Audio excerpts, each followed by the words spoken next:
அஸ்ஸலாமு அலைக்கும் 10 யூஸ்ஃபுல்லான டிப்ஸ் தான் இந்த வீடியோவில் பார்க்க போகிறோம். வெல்கம் டு என்னென்ன ஃபேமிலி விலாக்ஸ். டிப் 1, நம்ம சில்வர் பாட்டிலையும் நம்ம ஃப்ளாஸ்கையும் நம்ம யூஸ் பண்ணிவிட்டு அப்படியே நம்ம க்ளோஸ் பண்ணி வச்சுருவோம். அதை நம்ம ஓப்பன் பண்ணி பார்க்குறப்போ ஒரு ஸ்மெல் அடிக்கும். அது நம்ம வரக்கூடாதுன்னா நம்ம கொஞ்சமாக சாப்பாடு ஆக்கிற அரிசியும் பிரியாணி இலையும் போட்டு நம்ம க்ளோஸ் பண்ணி வச்சிட்டோம்னா நம்ம யூஸ் பண்ணுறப்ப எடுத்து நம்ம பண்ணோன்னு வச்சுக்கோங்க, எந்த ஒரு ஸ்மெல்லும் வராது. ட்ரை பண்ணி பாருங்கள்.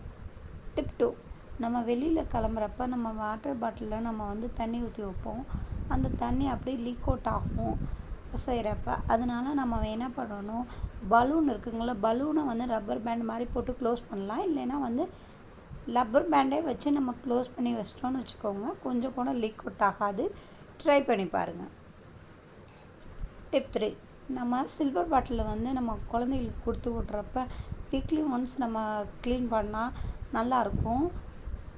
அதுக்காக நம்ம என்ன பண்ணணும், ஈஸியாக க்ளீன் பண்ணுற ஐடியா தான் இப்போ நான் உங்களுக்கு சொல்ல போகிறேன். கொஞ்சமாக தூளுப்பு, அப்புறம் கொஞ்சமாக லெமன் இருக்குது, நல்லா சின்ன பீஸாக போட்டு கொஞ்சம் சாப்பாடு ஆக்கிற அரிசியும் போட்டு நம்ம குலுக்கி விட்டோன்னு வச்சுக்கோங்க. அது அரிசி நம்மளுக்கு ஸ்க்ரப்பு மாதிரியே நம்மளுக்கு அழகாக க்ளீன் பண்ணி கொடுக்கும். எந்த ஒரு கெமிக்கல் இல்லாமல் நல்லா க்ளீன் பண்ணிடும். ட்ரை பண்ணி பாருங்கள். டிப் 4, நம்ம உருளைக்கிழங்கு நம்ம வாங்கி வச்சுட்டு ஃப்ரிட்ஜுக்குள்ளே வச்சாலும் செடி வளர மாதிரி வந்துடும். அதுக்காக நம்ம கீழே வெளியில் வச்சு அந்த வெங்காயத்து மேலே வச்சிட்டோன்னு வச்சுக்கோங்க, வெங்காயத்து அடியில் இருந்துச்சுன்னு வச்சுக்கோங்க, அதோட காட்டை இருக்குங்களா, அதனால தான் அது மாதிரி வரும். அதுக்கப்புறம் நம்ம வெள்ளைப்பூடும் அதுக்குள்ளே போட்டு வச்சோம்னா அது மாதிரி வளராது. ட்ரை பண்ணி பாருங்கள். டிப் 5, தக்காளி சில நேரத்தில் ரேட் எக்ஸ்ட்ரா இருக்கும், நிறையா வாங்கி வச்சுருப்போம்.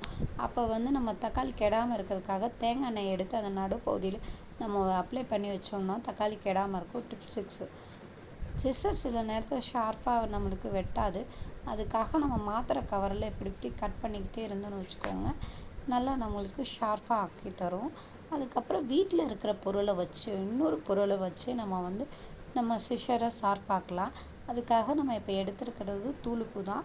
தூளுப்பில் நம்ம நார்மலாக கட் பண்ணுற மாதிரியே நம்ம இப்படி கட் பண்ணிக்கிட்டே இருந்தோன்னு வச்சுக்கோங்க, நம்மளுக்கு ஷார்ப் ஆக்கி தரும். ட்ரை பண்ணி பாருங்கள்.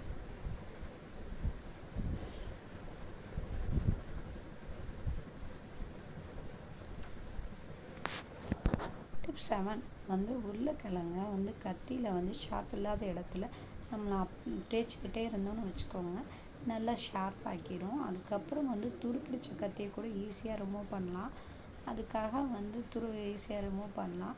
அதுக்காக நம்ம கொஞ்சமாக தூளுப்பையும் போட்டு உருளைக்கிழங்குல வச்சு நம்ம அந்த கத்தியில் வச்சு தேய்ச்சோன்னு வச்சுக்கோங்க, ஈஸியாக ரிமூவ் ஆயிரும்.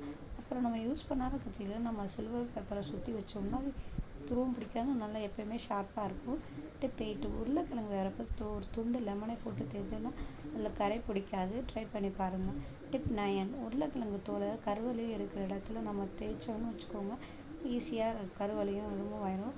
டிப் 10, சப்பாத்தி நல்லா நைஸாக வரணும்னா அதுக்கு கூட பாலை போட்டு மிக்ஸ் பண்ணியிருந்தோம்னா நல்லா சப்பாத்தி வரும். சப்ஸ்கிரைப் பண்ணுங்கள். தேங்க்ஸ் ஃபார் வாட்சிங்.